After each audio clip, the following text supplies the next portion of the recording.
A new artifact set tailored for support healers has just been released. And I know you might be asking, which is better, the Ocean-Hued Clam or the Song of Days Past? Hi, this is Albedo. In this video, we are gonna test which artifact is the better set. You might be surprised with my answers, so make sure to stick around until the end. This video will be divided into 3 parts. First, let's talk about how the artifacts work. Then let's see how much damage can they deal or give. And by the end of the video, let me answer our $1 million question. Starting with the Ocean-Hued Clam set. The description might overwhelm you, just like I did before. So let me explain this as simply as I can. The 2-piece set is straightforward. It gives you 15% healing bonus. This is great since Genshin Impact's roster of healers are not only HP scaling, we also have attack and def scaling healers. This means this is generally for healers like Kokomi, Yao-Yao, or Qiqi. The 4-piece set will give you a sea-dyed foam, which is just a bubble you see here once the equipping character heals. What this bubble does is to record healing up to 30,000 HP, including overflow healing. Which means even if the characters being healed already have full HP, it will still take that healing into account. After 3 seconds, the bubble will explode, dealing 90% of the healing, again only up to 30,000 HP.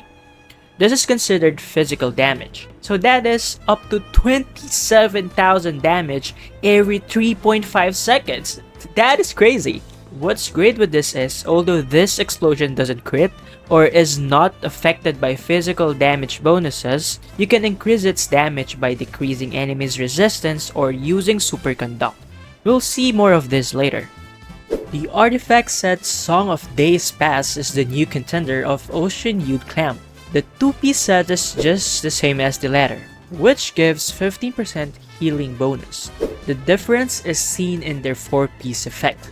The Ocean-Hued Clam will make your healer deal damage. However, this set gives your team damage buff.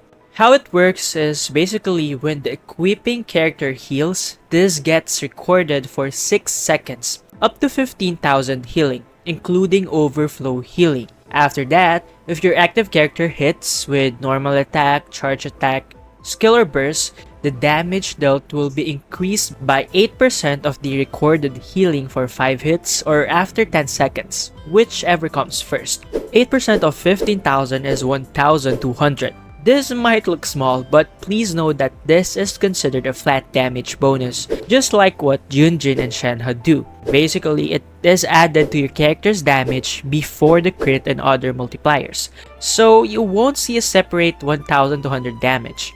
This also means that you will see higher damage by your DPS, especially with reactions. Also, do not forget this is given up to 5 times, so do not judge the artifact yet. We'll see later. Now that you know how the artifacts work, let's go to the more exciting part, damage testing. Here are her stats. And make sure that the 2 sets HP are as close as possible.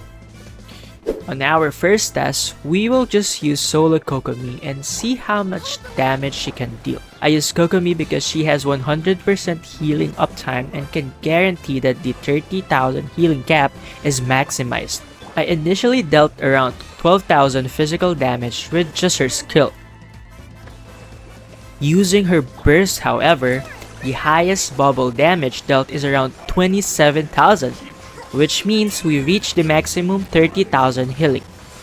You need to manage your expectation that this might be a little different and inconsistent if your healer cannot reach the 30,000 HP cap. In the second test, let's include a resistance shredder, which is Wrong Leap. With the Geo Arcan's resistance shred, with just the skill, the bubble dealt around 13,100 from just 12,000 earlier. Using her burst, the damage is increased to 32,400 from 27,000.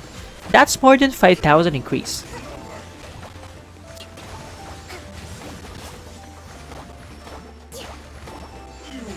For the last test for Ocean-Hued Clam set, note that our team is not ideal since we won't usually use a superconduct team just for the Ocean-Hued Clam set. This is only to demonstrate how far this set can go. Having a complete team with resistant shred and superconduct make the bubble deal up to 15,300 with just Kokomi's skill. With her burst, we reach almost 37,800 damage every 3.5 seconds.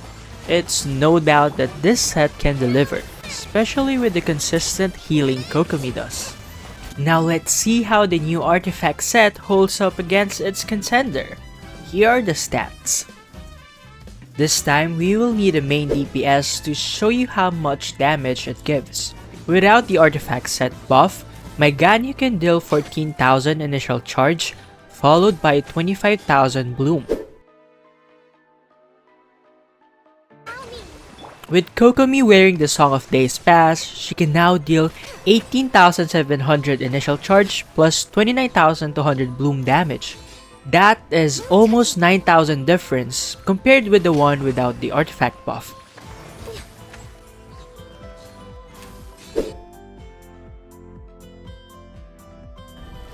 No touching. As one with wind and cloud. Into the wind. Without the set buff, with Zhongli's Shred and Kazuha's VV buff, she can deal 28,000 initial charge followed by 48,000 bloom.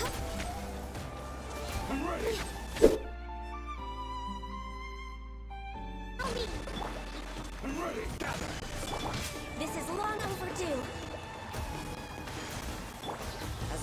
After all the buff, Ganyu can now deal 32,700 initial charge and almost 51,000 bloom. That is 7,700 difference. It is weird because without Zhongli and Kazuha, the difference was 9,000. I tried this several times and I got the same results every time. Let me know in the comments if you know why. Regardless, it is still a very good buff considering this can occur for 5 hits. Before we answer which artifact is the best, please subscribe to my channel and hit the bell icon so you get notified when I go live and when we have giveaways. Now the answer is, it actually depends on what team you are using. On paper and on the surface, Ocean-Hued Clam seems to deal more damage. Imagine dealing over 30,000 every 3.5 seconds with just a healer. However, this is only true if your healer can reach the 30,000 HP cap. As you saw during the testing, even with Kokomi, we can only reach this when she is using her burst. And another downside is, you need to be beside your enemy as the bubble has a very little range. That means this is only more useful for melee teams, or teams where you can confidently step aside or near the enemies. So teams where Kokomi can be a driver of reactions are great. Teams where your main DPS are melees such as Ayato, Alhaitham and the likes will also benefit here. But if you are using a mid to long range DPS or team such as Ganyu and Lini, it will be more useful to equip the Song of Days Past since most of the time you want to be far from enemies to avoid damage. In summary, if you have a team that can deal damage in a short range and you also have a very consistent healer like Kokomi, use the Ocean-Hued Clam. If it will be more beneficial to be far from enemies and you have an okay healer, then use the Song of Days Past. They are both great sets, so as for me, I will keep them both and just switch to whichever I need depending on my team. But the question is, should you farm for the new artifact when you have the Ocean-Hued set? I'd say farm for it if you have Navia just like I did. But if you do not have a character that needs the accompanying new artifact set, you can sleep peacefully with your Ocean-Hued knowing that the one you have is still very effective. We reached the end of the video. Again, this is Earl Beidou. See you next time.